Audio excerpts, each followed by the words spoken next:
Okay, so we're going to continue with our out-of-the-box machine learning and advanced analytics, and in this case we're going to do an example with regression modeling.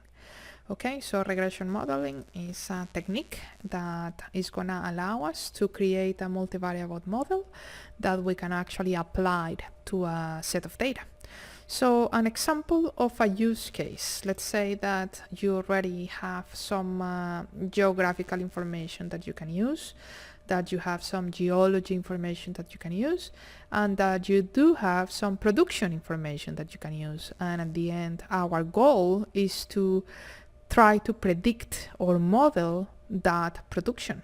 So can we actually know how much the production is going to be for a specific well if we know what are the geology conditions of that latitude and longitude area? So that's an example of application.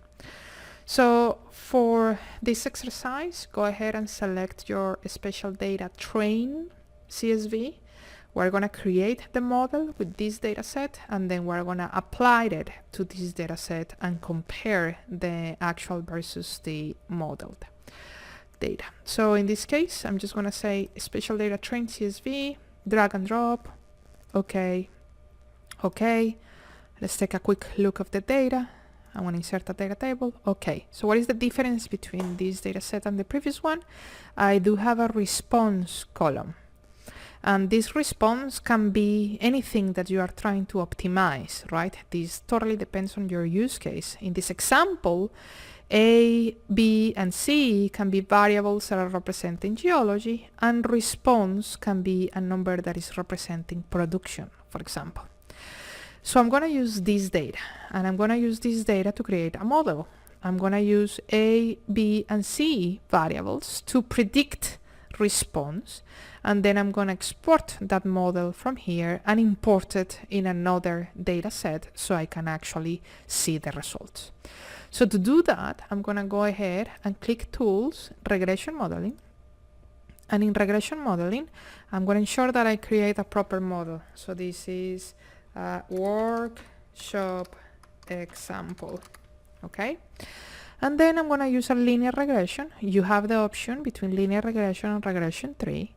Once again, if you have questions and I'm not sure about something, just click on the help and this will help you out.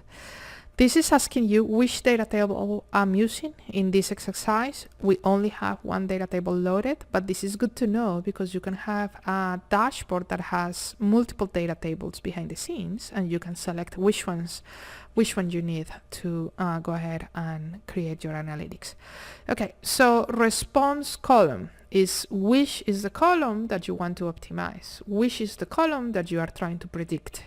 In this case is response, that can be symbolically is called response, but it can be anything that you want it to be, including, for example, production.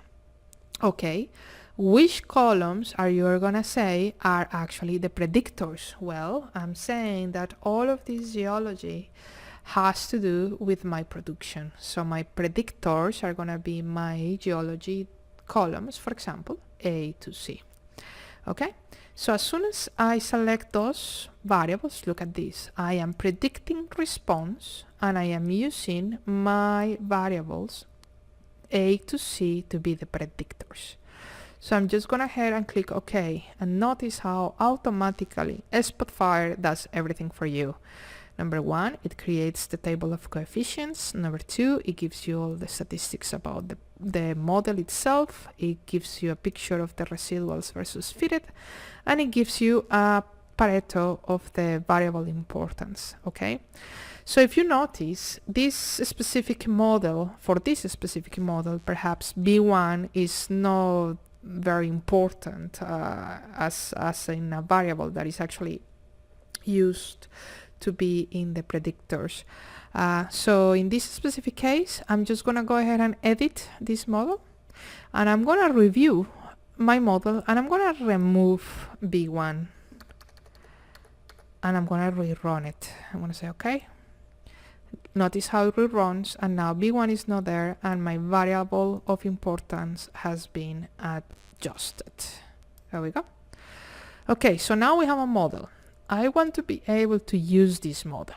So I have a model and I want to use it in a different set of data where perhaps I already have some preliminary geology information. So can I predict production with some preliminary geology information?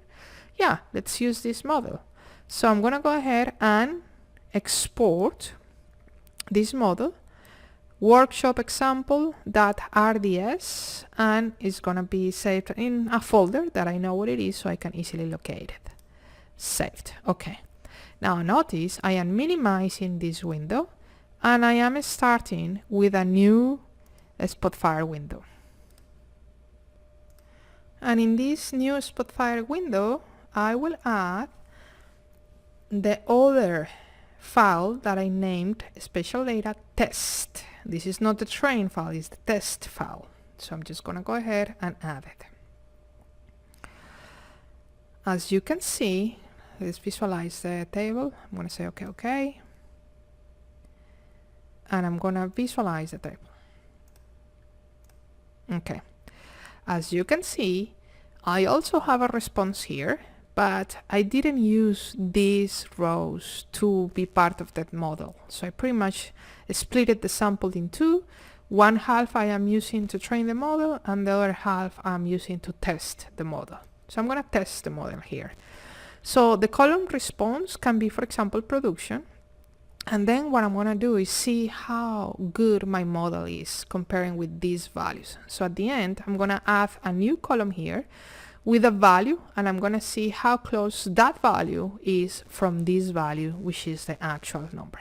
Okay, so I'm going to go to data, and I'm going to go to add predicted columns. And in add predicted columns, I'm going to select the model from the file that we just created. We just created this file, workshop example. I'm going to open it. Now notice how Spotfire recognizes the model, and it also recognizes that you have the same variables.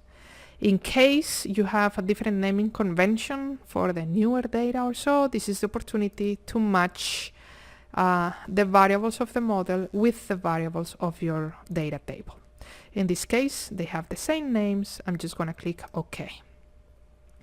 Now notice that you are not seeing anything here. When that happens is because if you go to properties and if you go to columns, this box is unchecked. If you checked it, every time that you calculate a column or that you create a new column from some analysis, this is going to be added to the table. But for the first time, I'm just going to click here and I'm going to manually add this column to my table. Here we go. So look at that. What is going on here? The response column is the original column that came with my data. This is representing, for example, production. And then the predicted column is the one that we just created using the model, so using the regression modeling technique. I want to see how close these two are. I'm going to go to graphics and I'm going to see a scatter plot. And in the scatter plot, I'm going to see how my response and my predicted look like. Okay, not a bad model. I can even add, for example, an R-square here, and I can have a better visibility of the results of this model. To do so, just go ahead and do right-click of the mouse, properties, lines and curves. I'm going to add a straight line to fit, and I'm going to add the R-square of it in label and tooltip. Here we go, and here we go. We have 80% R-square for this model. Very, very small sample set, and this was an exercise, and so I did it to give you an idea of what are the possibilities. But here you go. You have two options to consume machine learning models. You have the option of using a data function where you can consume R or Python scripts, or you can create machine learning algorithms using the tools menu, and you can also consume the results as part of the dashboard as well.